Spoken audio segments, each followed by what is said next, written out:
بسم اللہ الرحمن الرحیم۔ محترم سامعین و ناظرین اور پیارے ویورز، السلام علیکم ورحمۃ اللہ وبرکاتہ۔ امید ہے آپ اللہ تعالیٰ کے فضل و کرم سے خیریت سے ہوں گے۔ اللہ تعالیٰ آپ کو، آپ کے اہل خانہ کو ہمیشہ اپنی زمان میں رکھے۔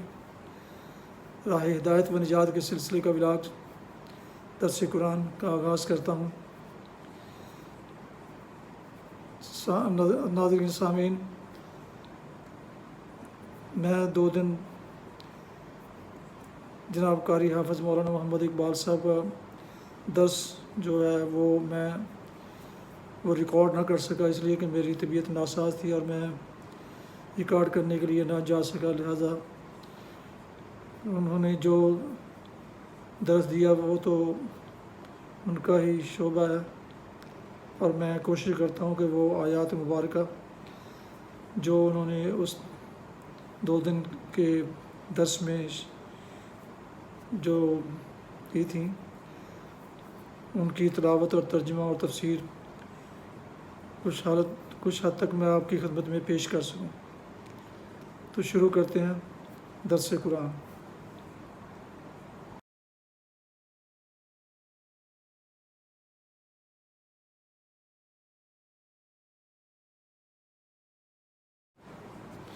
اعوذ باللہ من الشیطان الرجیم، بسم اللہ الرحمن الرحیم۔ حامیم والکتاب المبین، انا جعلناہ قرآنا عربیا لعلکم تعقلون، وَإِنَّهُ فِي أُمِّ الْكِتَابِ لَدَيْنَا لَعَلِيٌّ حَكِيمٌ، أَفَنَضْرِبُ عَنْكُمُ الذِّكْرَ صَفْحًا أَن كُنتُمْ قَوْمًا مُسْرِفِينَ، وَكَمْ أَرْسَلْنَا مِن نَبِيٍّ فِي الْأَوَّلِينَ وَمَا يَأْتِيهِم مِّن نَبِيٍّ إِلَّا كَانُوا بِهِ يَسْتَهْزِئُونَ، فَأَهْلَكْنَا أَشَدَّ مِنْهُم بَطْشًا وَمَضَىٰ مَثَلُ الْأَوَّلِينَ،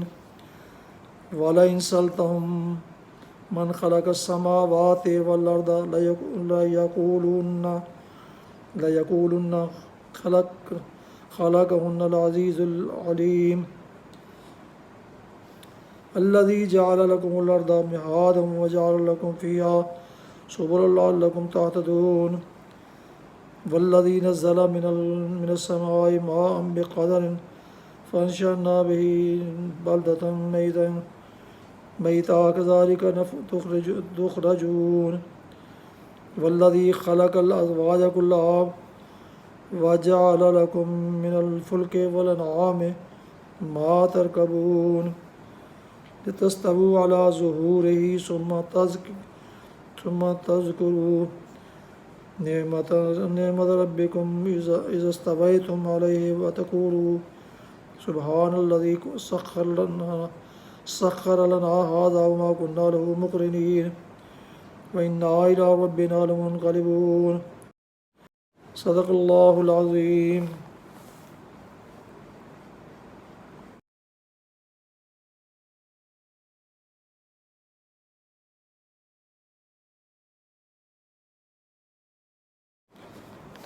ناظرین و سامعین اور پیارے ویورز، ابھی آپ نے سورہ زخرف کی آیات مبارکہ 1 تا 14 کی تلاوت سماعت فرمائی۔ اب اس کا اردو ترجمہ پیش کرتا ہوں۔ بسم اللہ الرحمن الرحیم۔ الکتاب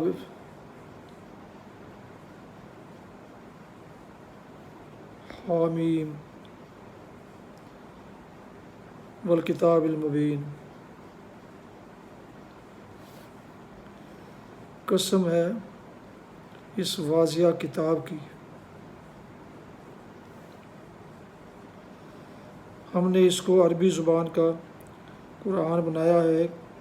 کہ تم سمجھ لو۔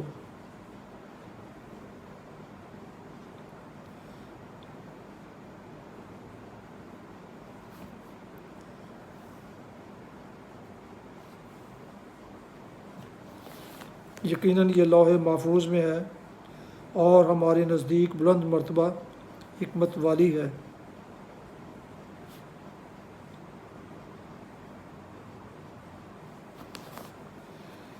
کیا ہم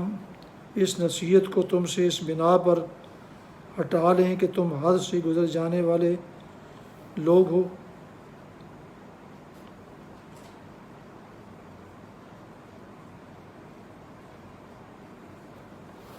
اور ہم نے اگلے لوگوں میں بھی کتنے ہی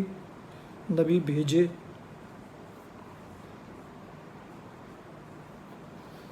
جو نبی ان کے پاس آیا انہوں نے اس کا مذاق اڑایا، بس ہم نے ان سے زیادہ زور آوروں کو تباہ کر ڈالا، اور اگلوں کی مثال گزر چکی ہے۔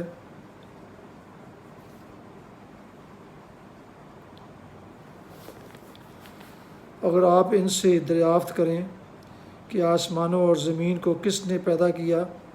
تو یقیناً ان کا جواب بھی یہی ہوگا کہ انہیں غالب و دانا اللہ نے ہی پیدا کیا ہے۔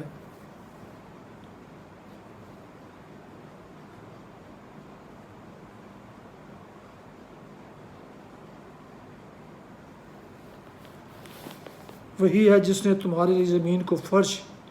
یعنی بچھونا بنایا، اور اس میں تمہارے لیے راستے کر دیے تاکہ تم راہ پا لیا کرو۔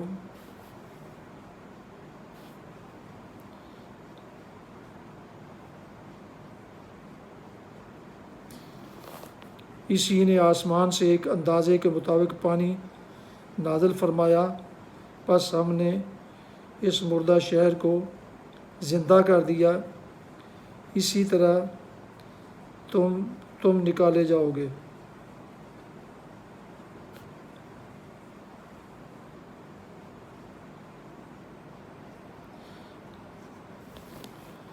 جس نے تمام چیزوں کے جوڑے بنائے اور تمہارے لیے کشتیاں بنائی اور چوپائے جانور پیدا کیے جن پر تم سوار ہوتے ہو، تاکہ تم ان کی پیٹھ پر جم کر سوار ہوا کرو۔ پھر اپنے رب کی نعمت کو یاد کرو جب اس پر ٹھیک ٹھاک بیٹھ جاؤ، اور کہو پاک ذات ہے اس کی جس نے اسے ہمارے بس میں کر دیا، حالانکہ ہمیں اسے قابو کرنے کی طاقت نہ تھی۔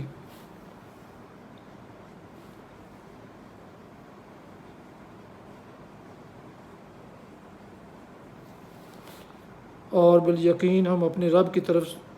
لوٹ کر جانے والے ہیں۔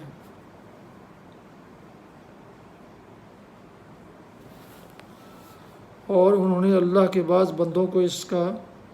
اجر ٹھہرا دیا، یقیناً انسان کھلم کھلا ناشکرا ہے۔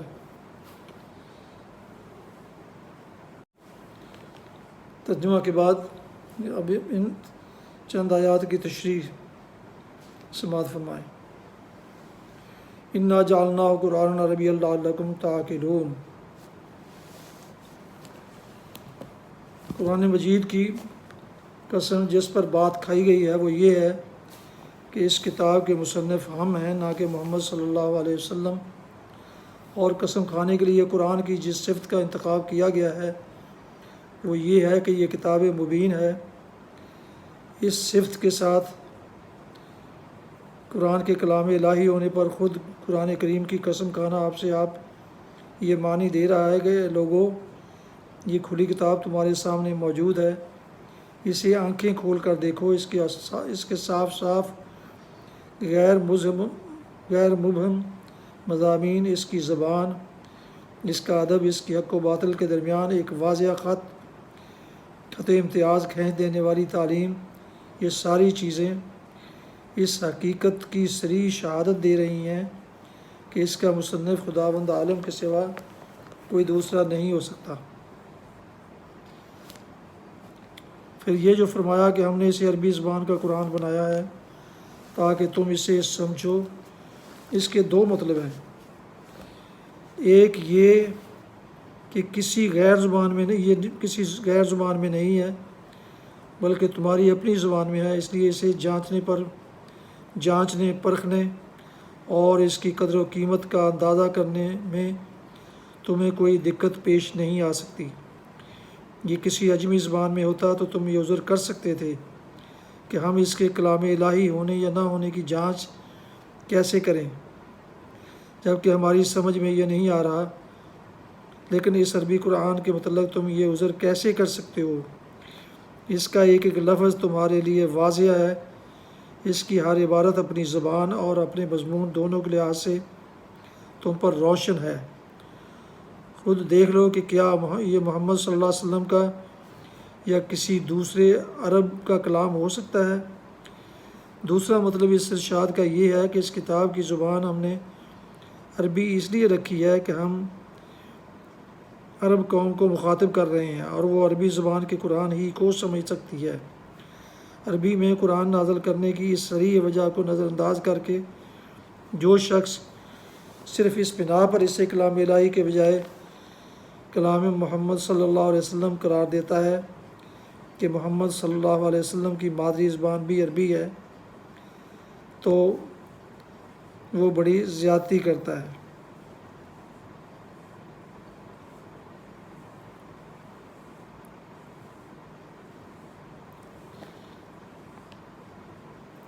وَإِنَّهُ فِي أُمِّ الْكِتَابِ لَدَيْنَا لَعَلِيٌّ حَكِيمٌ۔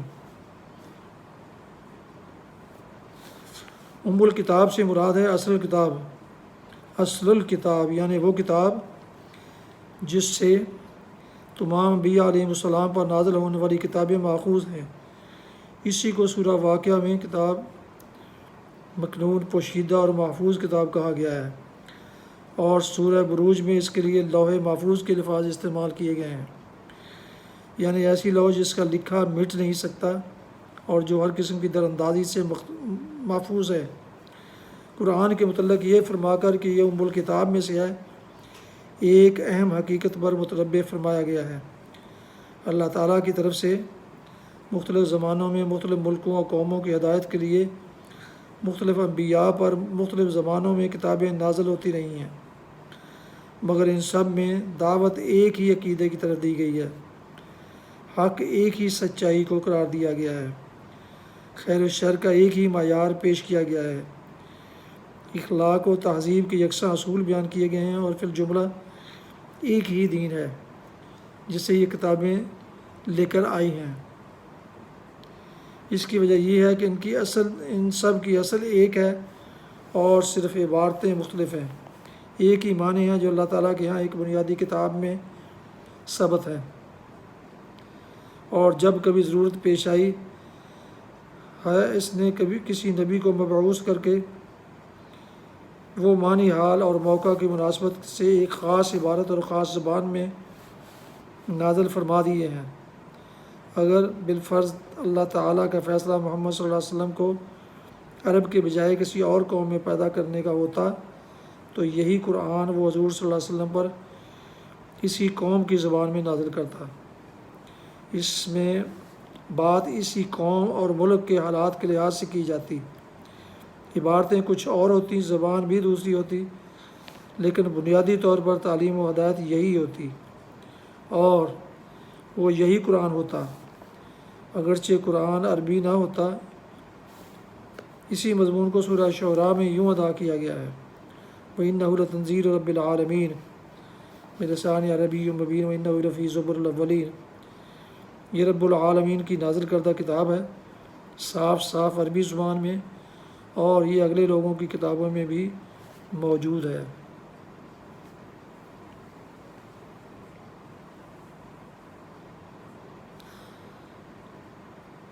أَفَنَضْرِبُ عَنْكُمُ الذِّكْرَ صَفْحًا أَن كُنتُمْ قَوْمًا مُسْرِفِينَ۔ اس ایک فقرے میں وہ پوری داستان سمیٹ دی گئی ہے جو محمد صلی اللہ علیہ وسلم کے اعلان نبوت کے وقت سے لے کر ان آیات کے نزول تک پچھلے چند برس میں ہو گزری ہیں۔ یہ فقرہ ہمارے سامنے یہ تصویر کھینچتا ہے کہ ایک قوم صدیوں سے سخت جہالت، پستی اور بدحالی میں مبتلا ہے، یکا یک اللہ تعالیٰ کی نظر عنایت اس پر ہوتی ہے اور وہ اس کے اندر ایک بہترین رہنما اٹھاتا ہے اور اسے جہالت کی تاریکیوں سے نکالنے کے لیے خود اپنا کلام نازل کرتا ہے تاکہ وہ غفلت سے بیدار ہو، جاہلانہ اوہام کے چکر سے نکلے اور حقیقت سے آگاہ ہو کر زندگی کا صحیح راستہ اختیار کر لے، مگر اس قوم کے نادان لوگ اور اس کے خود غرض قبائلی سردار اس رہنما کے پیچھے ہاتھ دھو کر پڑ جاتے ہیں اور اسے ناکام کرنے کے لیے ایڑی چوٹی کا زور لگا دیتے ہیں۔ یوں جو سال پر سال گزرتے جاتے ہیں، ان کی عداوت اور شرارت بڑھتی چلی جاتی ہے، یہاں تک کہ وہ اسے قتل کر دینے کی ٹھان لیتے ہیں۔ اس حالت میں ارشاد ہوتا ہے کہ کیا تمہاری اس نالائکی کی وجہ سے ہم تمہاری اصلاح کی کوشش چھوڑ دیں، اس درس سے نصیحت کا سلسلہ روک دیں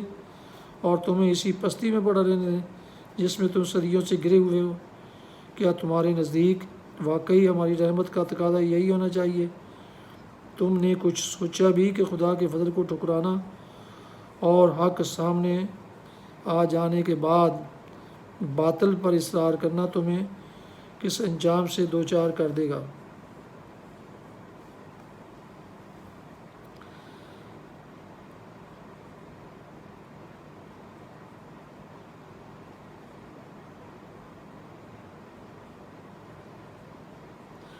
وَمَا يَأْتِيهِم مِّن نَّبِيٍّ إِلَّا كَانُوا بِهِ يَسْتَهْزِئُونَ، یعنی یہ بیہودگی اگر نبی اور کتاب کے بھیجنے میں مانع ہوتی تو کسی قوم میں بھی کوئی نبی نہ آتا، نہ کوئی کتاب بھیجی جاتی۔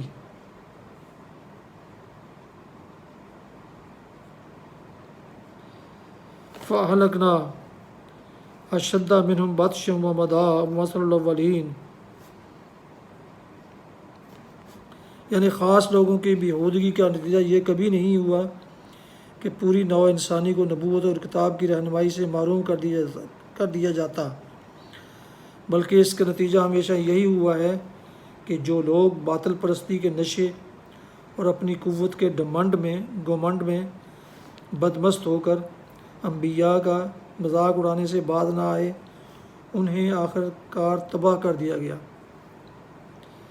پھر جب اللہ کا قہر ٹوٹا تو جس قوت کے بل پر وہ یہ قریش کے چھوٹے چھوٹے سردار اکڑ رہے ہیں، اس سے ہزاروں گنی زیادہ طاقت رکھنے والے بھی مچھر اور پسوں کی طرح مسل کر رکھ دیے گئے۔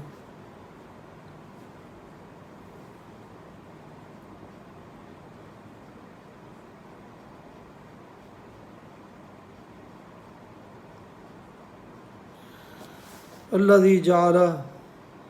لکم الارض مہدا وجعل لکم فیہا سبلا لعلکم تہتدون۔ دوسرے مقامات پر تو زمین کو فرش سے تعبیر کیا گیا ہے، مگر یہاں اس کے لیے گہوارے کا لفظ استعمال فرمایا گیا ہے، یعنی جس طرح ایک بچہ اپنے پنگھوڑے میں آرام سے لیٹا ہوتا ہے، ایسے آرام کی جگہ تمہارے لیے اس عظیم الشان کرے کو بنا دیا جو فضا میں معلق ہے،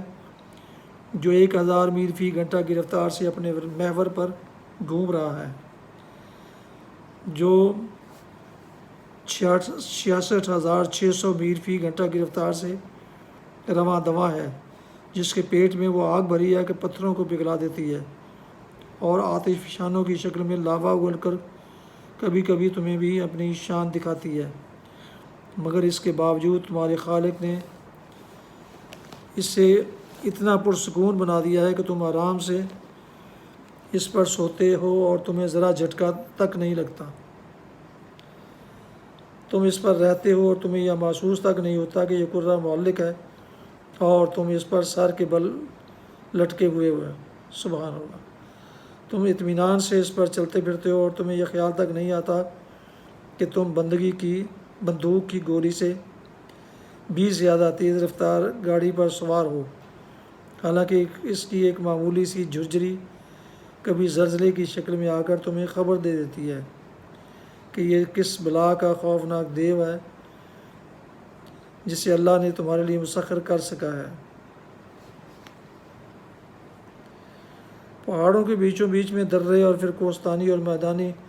علاقوں میں دریا قدرتی راستے ہیں جو اللہ نے زمین کی پشت پر بنا دیے ہیں۔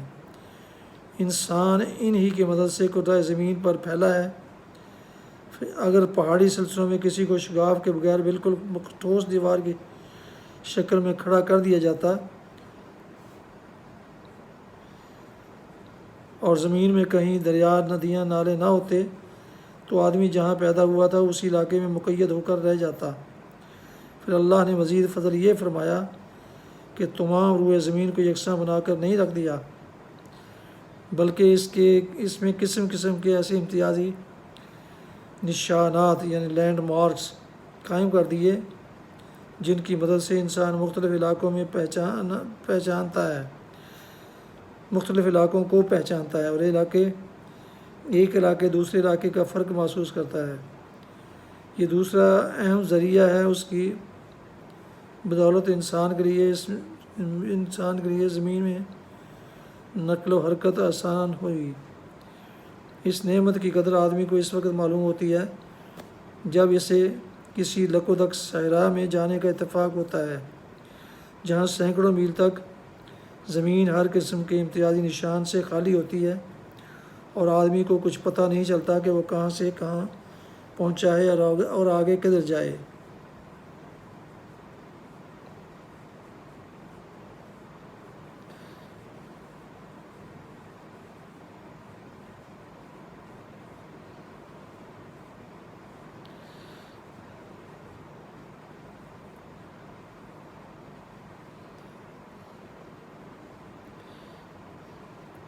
والذی نزل من السماء ماء بقدر فانشرنا به بلدة میتا کذالک تخرجون، یعنی ہر علاقے کے لیے بارش کی ایک اوسط مقدار مقرر کی جو مدت ہائی دراز تک سال بسال ایک ہی ہموار طریقے سے چلتی رہتی ہے۔ اس میں ایسی بے قاعدگی نہیں رکھی کہ کبھی سال میں 2 انچ بارش ہوئی اور کبھی 200 انچ ہو جائے۔ پھر وہ اس کو مختلف زمانوں میں اور مختلف اوقات میں جگہ جگہ پھیلا کر اس طرح برساتا ہے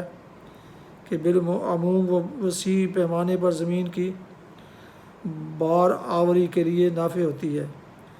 اور یہ بھی اس کی حکمت ہی ہے کہ زمین کے بعض حصوں کو اس نے بارش سے قریب بالکل محروم کر کے بے آب و گیا صحرا بنا دیے ہیں، اور بعض دوسرے حصوں میں وہ کبھی قحط ڈال دیتا ہے اور کبھی طوفانی بارش کر دیتا ہے، تاکہ آدمی یہ جان سکے کہ زمین کے آباد علاقوں میں بارش اور اس کے عام باقاعدگی کتنی بڑی نعمت ہے، اور یہ بھی اس کو یاد رہے کہ اس نظام پر کوئی دوسری طاقت حکمران ہے جس کے فیصلوں کے آگے کسی کی کچھ پیش نہیں جاتی۔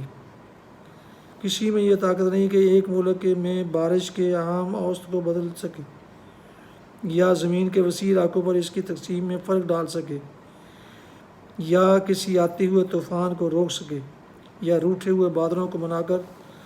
اپنے ملک کی طرف کھینچ لائے اور انہیں برسنے پر مجبور کر دے۔ یہاں پانی کے ذریعہ سے زمین کے اندر رویدگی کی پیدائش کو بیک وقت 2 چیزوں کی دلیل قرار دیا گیا ہے۔ ایک یہ کہ یہ کام خدائے واحد کی قدرت و حکمت سے ہو رہے ہیں، کوئی دوسرا اس کار خدائی میں اس کا شریک نہیں ہے۔ دوسرے یہ کہ موت کے بعد دوبارہ زندگی ہو سکتی ہے۔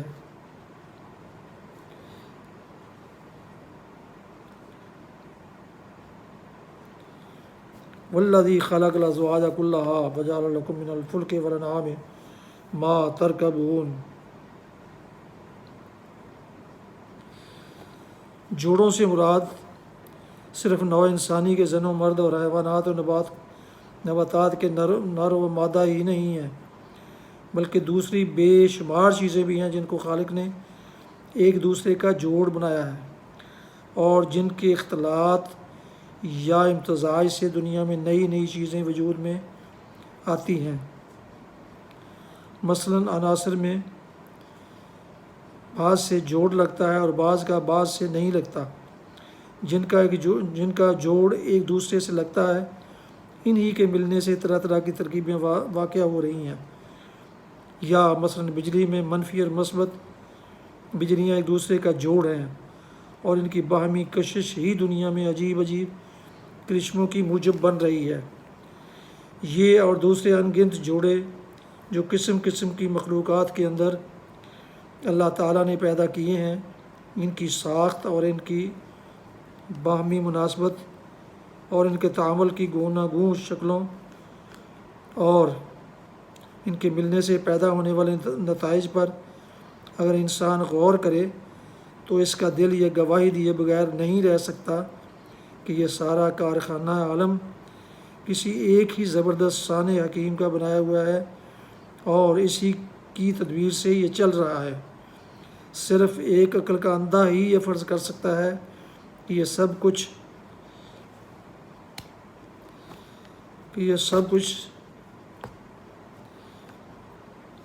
کسی حکیم کے بغیر ہو اور ہو رہا ہے، یا اس میں ایک سے زیادہ خداؤں کی دخیل کاری کا کوئی امکان ہے۔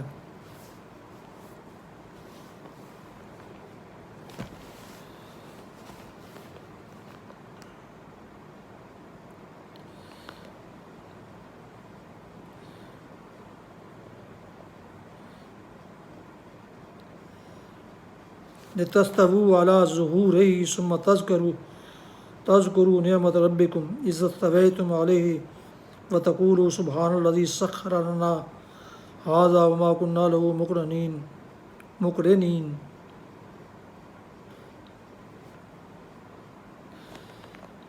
یعنی زمین کی تمام مخلوقات میں سے تنہا انسان کو کشتیاں اور جہاز چلانے اور سواری کے لیے جانور استعمال کرنے کی یہ مقتدرت اللہ تعالیٰ نے اس لیے تو نہیں دی تھی کہ وہ غلے کی بوریوں کی طرح ان پر لد جائے اور کبھی نہ سوچے کہ آخر وہ کون ہے جس نے ہمارے لیے بحر ذخار میں کشتیاں دوڑانے کے امکانات پیدا کیے، اور جس نے جانوروں کی بے شمار اقسام میں سے بعض کو اس طرح پیدا کیا کہ وہ ہم سے بدرجہ زیادہ طاقتور ہونے کے باوجود ہمارے تابع فرمان بن جاتے ہیں، اور ہم ان پر سوار ہو کر جدھر چاہتے ہیں انہیں لیے پھرتے ہیں۔ ان نعمتوں سے فائدہ اٹھانا اور نعمت دینے والے کو فراموش کر دینا دل کے مردہ اور عقل و ضمیر کے بے حس ہونے کی علامت ہے۔ ایک زندہ اور حساس قلب و ضمیر رکھنے والا انسان تو ان سواریوں پر جب بیٹھے گا تو اس کا دل احساس نعمت اور شکر نعمت کے جذبے سے لبریز ہو جائے گا۔ وہ پکار اٹھے گا کہ پاک ہے وہ ذات جس نے میرے لیے ان چیزوں کو مسخر کیا، پاک ہے اس سے کہ اس کی ذات و صفات اور اختیارات میں کوئی اس کا شریک ہو، پاک ہے اس کمزوری سے کہ اپنی خدائی کا کام خود چلانے سے وہ عاجز ہو اور دوسرے مددگار خداؤں کی اس سے حاجت پیش آئے، پاک ہے اس سے کہ میں ان نعمتوں کا شکریہ ادا کرنے میں اس کے ساتھ کسی اور کو شریک کروں۔ اس آیت کے منشا کی بہترین عملی تفسیر رسول اللہ صلی اللہ علیہ وسلم کے وہ اذکار ہیں جو سواریوں پر بیٹھتے وقت آپ صلی اللہ علیہ وسلم کی زبان مبارک پر جاری ہوتے تھے۔ حضرت عبداللہ بن عمر رضی اللہ عنہ فرماتے ہیں کہ حضور صلی اللہ علیہ وسلم جب سفر پر جانے کے لیے سواری پر بیٹھتے تو 3 مرتبہ اللہ اکبر کہتے، پھر یہ آیت پڑھتے اور اس کے بعد یہ دعا مانگا کرتے تھے، اللہم انی اسألک فی سفری ھذا البر والتقوی ومن العمل ما ترضی اللہم اون لنا السفر واتولنا وزولنا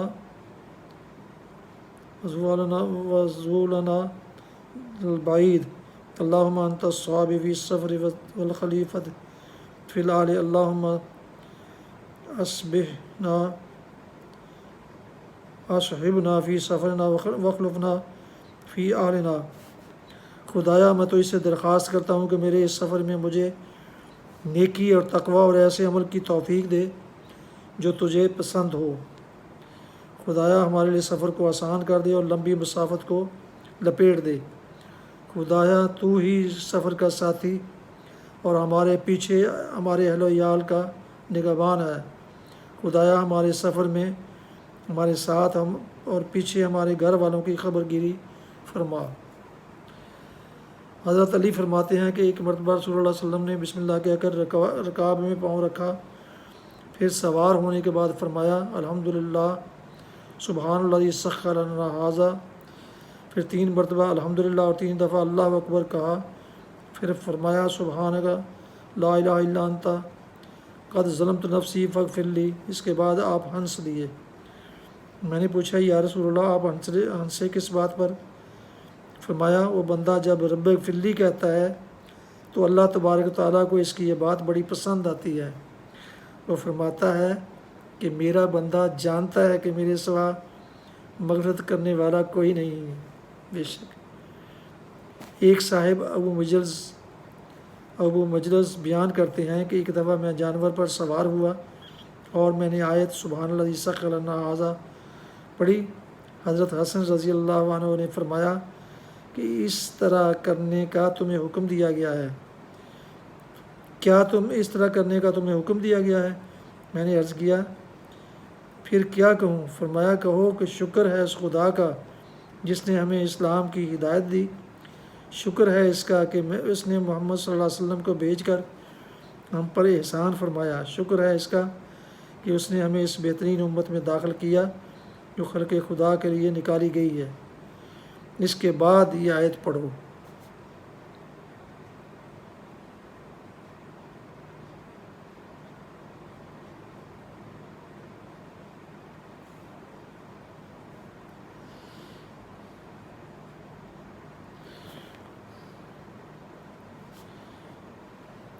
وَإِنَّا إِلَىٰ رَبِّنَا لَمُنْقَلِبُونَ۔ مطلب یہ ہے کہ ہر سفر پر جاتے ہوئے یاد کر لو کہ آگے ایک بڑا اور آخری سفر بھی درپیش ہے۔ اس کے علاوہ چونکہ ہر سواری کو استعمال کرنے میں یہ امکان بھی ہوتا ہے کہ شاید کوئی حادثہ اسی سفر کو آدمی کا آخری سفر بنا دے، اس لیے بہتر ہے کہ ہر مرتبہ وہ اپنے رب کی طرف واپسی کو یاد کر کے چلے تاکہ اگر مرنا ہی ہے تو بے خبر نہ مرے۔ یہاں تھوڑی دیر ٹھہر کر ذرا اس تعلیم کے اخلاقی نتائج کا بھی اندازہ کر لیجئے۔ کیا آپ یہ تصور کر سکتے ہیں کہ جو شخص کسی سواری پر بیٹھتے وقت سمجھ بوجھ کر پورے شعور کے ساتھ اس طرح اللہ کو اور اس کے حضور اپنی واپسی اور جواب دہی کو یاد کر کے چلا ہو، وہ آگے جا کر کسی فسق و فجور یا کسی ظلم و ستم کا مرتکب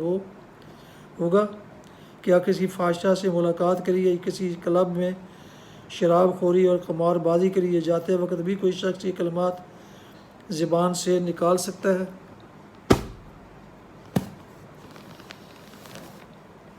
یا ان کا خیال کر سکتا ہے؟ کیا کوئی حاکم یا سرکاری افسر یا تاجر جو یہ کچھ سوچ کر اور اپنے منہ سے کہہ کر گھر سے چلا ہو اپنی جائے عمل پر پہنچ کر لوگوں کے حق مار سکتا ہے؟ کیا کوئی سپاہی بے گناہوں کا خون بہانے اور کمزوروں کی آزادی پر ڈاکہ مارنے کے لیے جاتے وقت بھی اپنے ہوائی جہاز یا ٹینک پر قدم رکھتے ہوئے یہ الفاظ زبان پر لا سکتا ہے؟ اگر نہیں تو یہی ایک چیز ہر اس نقل و حرکت پر باندھ دینے کے لیے کافی ہے جو مصیبت کے لیے ہو۔